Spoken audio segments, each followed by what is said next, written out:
Political affairs में आपका स्वागत है। मेरे साथ आद्या मिश्रा हैं जो मास्टर सेकेंड ईयर में हैं फॉरेन लैंग्वेज जापानीज कोर्स में। तो आज उनसे उनकी जर्नी जानने की कोशिश करेंगे और कुछ इंटरेस्टिंग बातें हम जानेंगे उनके कोर्स के बारे में, साथ साथ उनकी लाइफ के बारे में। तो आद्या, आपकी जो जापानीज तक पहुंचने की, मास्टर सेकेंड ईयर तक की पहुंचने की कहानी है, वो कहाँ से शुरू होती है? हम स्कूल से देखना चाहेंगे, आप कहाँ से हैं, वो सारी चीज़। हेलो गाइस, मैं आद्या मिश्रा हूँ। मैं बिहार से हूँ। बिहार के छोटे से शहर दरभंगा से मैं आई हुई हूँ।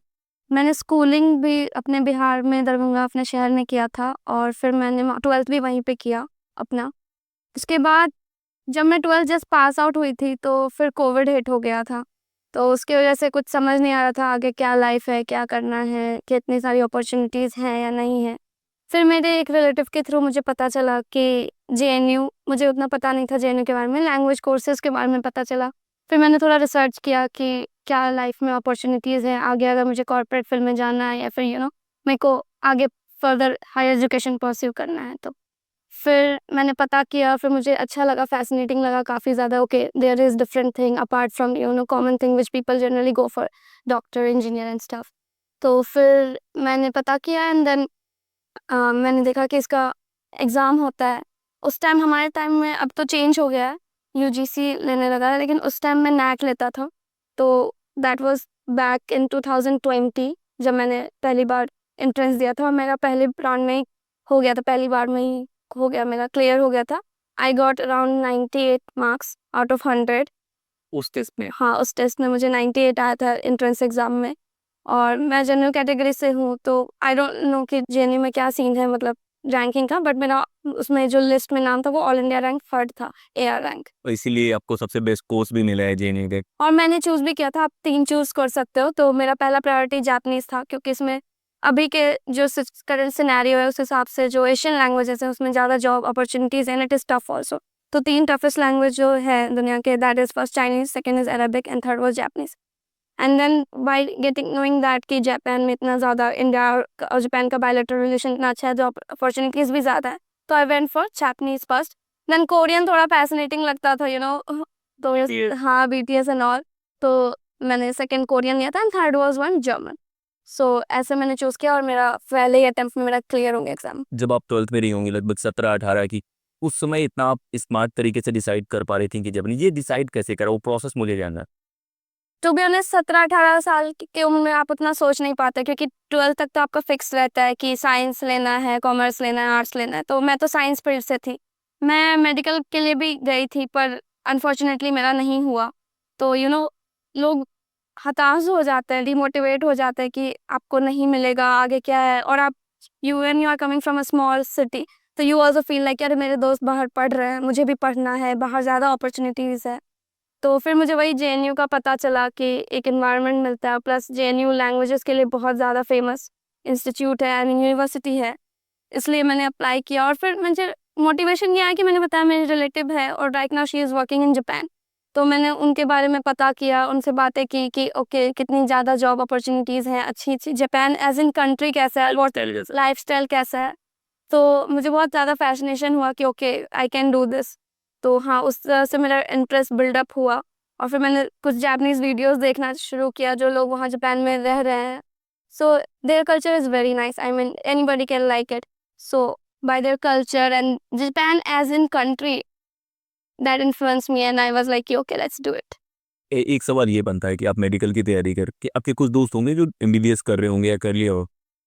आज के वक्त में जब आपने शुरू करा था तब तो आपका थॉट प्रोसेस, आज के वक्त में ज़्यादा बेहतर लाइफ स्टाइल किसकी है? मतलब किसको देख के लोग बोलते हैं यार हम भी चाहते हैं कि ऐसी लाइफ हमारी, तुम। टू बी ऑनेस्ट, मेरे हिसाब से जो सबको ना अपना लाइफ हेक्टिक लगता है कि इट्स वेरी टफ, बट और दूसरे को फैसिनेटिंग लगता है, अरे वो जेएनयू लाइफ है, जेएनयू एज एन खुद ही एज एन यूनिवर्सिटी इतना कुछ है, फन चीज़ है करने को। लेकिन अगर मैं देखूँ तो मुझे आज रिग्रेट नहीं है कि मैंने ये लिया। I am very happy with a normal regular pace I am studying. अभी भी लोग अवेयर नहीं है लैंग्वेज, लोगों को पता नहीं, जहाँ से मैं बिलोंग करती हूँ लोगों को पता नहीं है। अगर आप उनसे पूछो अच्छा आप क्या करते हो, जापानीज, जापानीज में करके क्या करोगे, तो समटाइम आप लोगों को बता नहीं सकते हो। बट जब वो मुझे देख रहे, मेरे पेरेंट्स खुद, उनको उतना आइडिया नहीं था, लेकिन जब वो मुझे देख रहे कि okay, there are opportunities in languages also, तो then they are very happy now. ये ऐसे भी हो सकता है कि जो जॉब बहुत विजिबल रहती है लोगों को, जिसे उनको डॉक्टर दिखते हैं, इंजीनियर दिखते हैं, लेकिन इंडस्ट्री में काम करने वाले लोग नहीं दिखते। जापान में जो लोग जाते हैं इंटरप्रेटर का काम करते हैं, ये सब काम उनको मतलब कॉमन नहीं है, ये थोड़ा अलग तरह के काम। एग्जैक्टली। हाँ, तो लोगों को अवेयर नहीं है अभी भी लैंग्वेज की है, लैंग्वेज में काफी ज्यादा डिमांड है।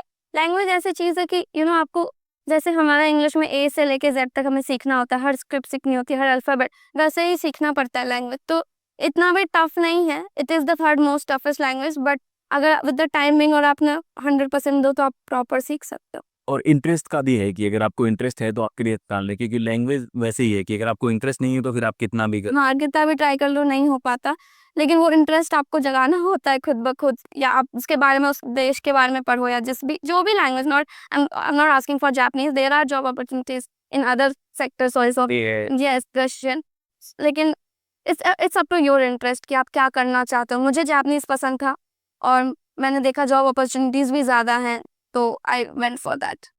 एक मेरा सवाल होगा कि पैसा कितना इम्पोर्टेंट फैक्टर होता है, और लगभग कितने पैसे अगर आप मास्टर्स करने के बाद लगभग अप्रोक्स अच्छा स्टूडेंट है कितने बना सकता है? जॉब करके हाँ, जॉब करके या फ्रीलांस करके इन जनरल। आप, जो मैं लैंग्वेज पढ़ रही हूँ उसमें तो बहुत ज़्यादा अपॉर्चुनिटीज़ हैं, दे आर वेल पेड।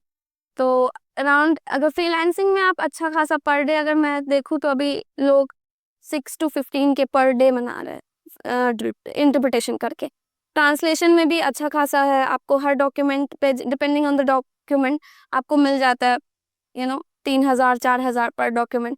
और अगर फुल टाइम आप जॉब के लिए जाओगे तो स्टार्टिंग हो जाता है 8 LPA से।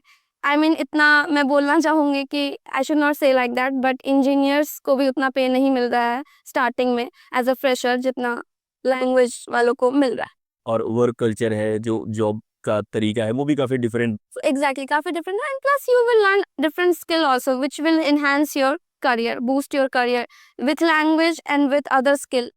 I think it's a full good package. तो अद्या ये बताइए कि यहाँ पे आप मास्टर्स में थी, यहाँ पे पीएचडी करने के भी ऑप्शंस होते हैं कि जेएनयू के जो अलग अलग कोर्सेज हैं खासतौर पे इंटरनेशनल स्टडीज़ वाले, वहाँ पे जापान और इन सब में जो ईस्ट एशिया वाले पार्ट हैं वहाँ पे पीएचडी बहुत लोग करते हैं। तो आपने क्या पीएचडी करने के बारे में नहीं सोचा, या आपको कौन सा ये जो डिसीजन है ये कैसे लिया? कि मैं कॉर्पोरेट के लिए जाऊँ।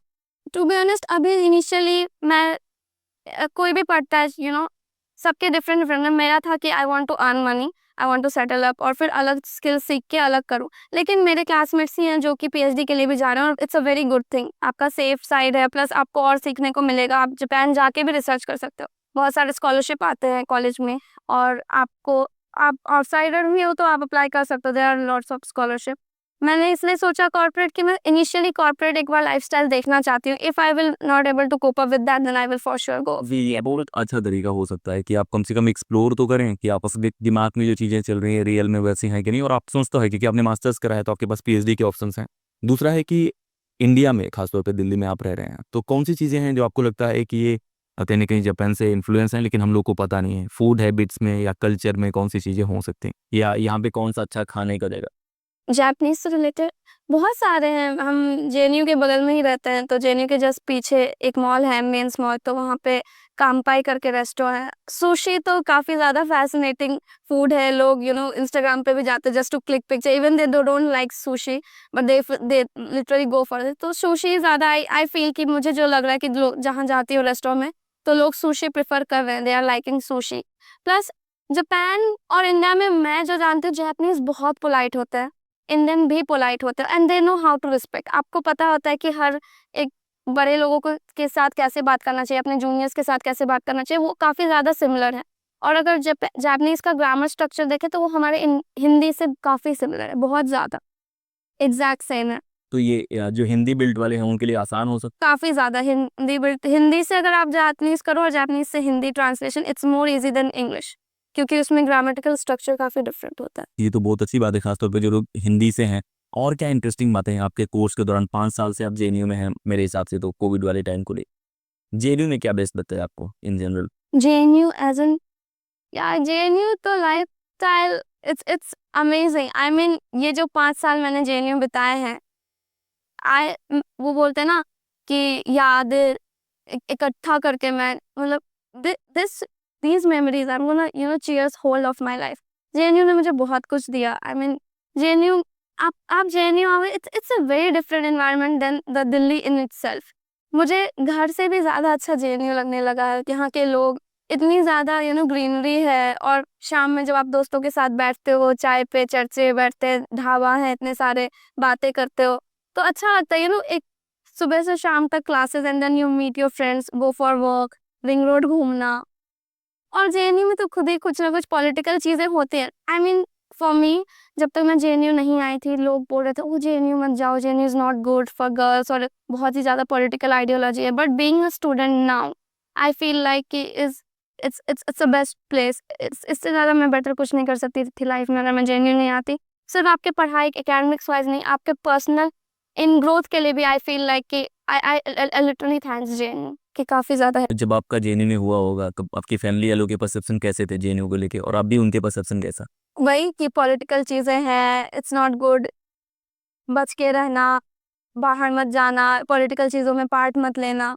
लेकिन वो ब्यूटी है जेएनयू का, I think we should not remove that. वो जो देखते हैं हम डिबेट, वो कल्चर मैंने कहीं नहीं देखा। मैंने अपने स्कूल्स में भी डिबेट्स होते थे, ठीक है, इट्स डिफरेंट फ्रॉम कॉलेज, लेकिन इट्स अ डिफरेंट एनवायरनमेंट, आपको अलग ही फील होगा। आप, और यहाँ पे मुझे लगता है कि everybody is talking something sensible. I feel like कुछ ना कुछ चर्चा होते ही रहता है। आप किसी भी ढाबा पे बैठ जाओ, कहीं भी बैठ जाओ, तो काफ़ी ज़्यादा अच्छा है। और मेरे पेरेंट्स का तो काफ़ी ज़्यादा चेंज हुआ है, दे लाइक प्राउडली से लाइक, ओ मेरी बच्ची तो जेएनयू में पढ़ रही है।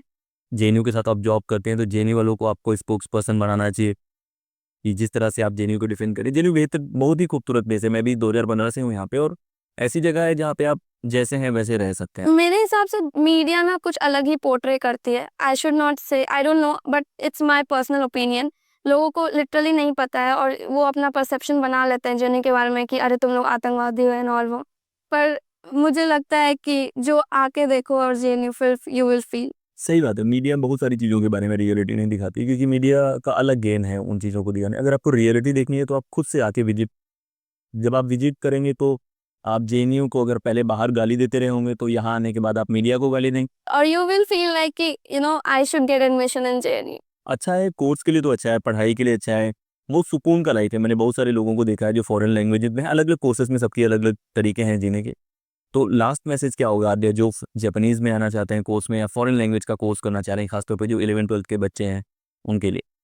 मैं इतना ही बोलना चाहूँगी कि देखो, लैंग्वेज काफ़ी ज़्यादा अच्छी है। आई मीन अगर इंटरेस्ट बिल्ड हुआ ना, तो काफ़ी अच्छी करियर है लैंग्वेज में। I mean it's up to you, अगर आपको कौन-सा चीज़, आपको जो भी इंटरेस्ट करती है, but language is a very nice path according to me, because I don't regret. I was also science student. I used to think like कि नहीं यार, डॉक्टर नहीं बनी तो लाइफ खत्म। ऐसा कुछ भी नहीं है। There are more revenue and I mean more opportunities. So I think you should go for language, और लैंग्वेज में भी सच में अपॉर्च्युनिटीज़ हैं काफ़ी ज़्यादा, और better life than medical and BTech thing. क्योंकि वर्क कल्चर बहुत डिफरेंट है, कितने आवर्स काम करने हैं, लिमिटेड हैं, और वहाँ के ये लोग ज़्यादातर जिस फॉर्म में जॉब करते हैं वो ज़्यादातर जापान से कनेक्टेड होता है। उसकी वजह से बहुत सारी चीज़ें थोड़ी सी बेहतर हो जाती हैं। तो इस वीडियो में इतना ही, लगातार हम लोग ऐसे ही वीडियोस लाएंगे। आपका काम इतना है कि आप ज़्यादा से ज़्यादा लोगों से शेयर कीजिए, क्योंकि ये अच्छे वीडियोस हैं, काफ़ी मतलब इनसाइट्स मिलते हैं आपको, और दूसरे लोग, आपके दोस्त भी पढ़ लेंगे तो कुछ कंपटीशन उतना नहीं बढ़ेगा। तो आप ये कर सकते हैं। इस वीडियो में इतना ही। जय हिंद।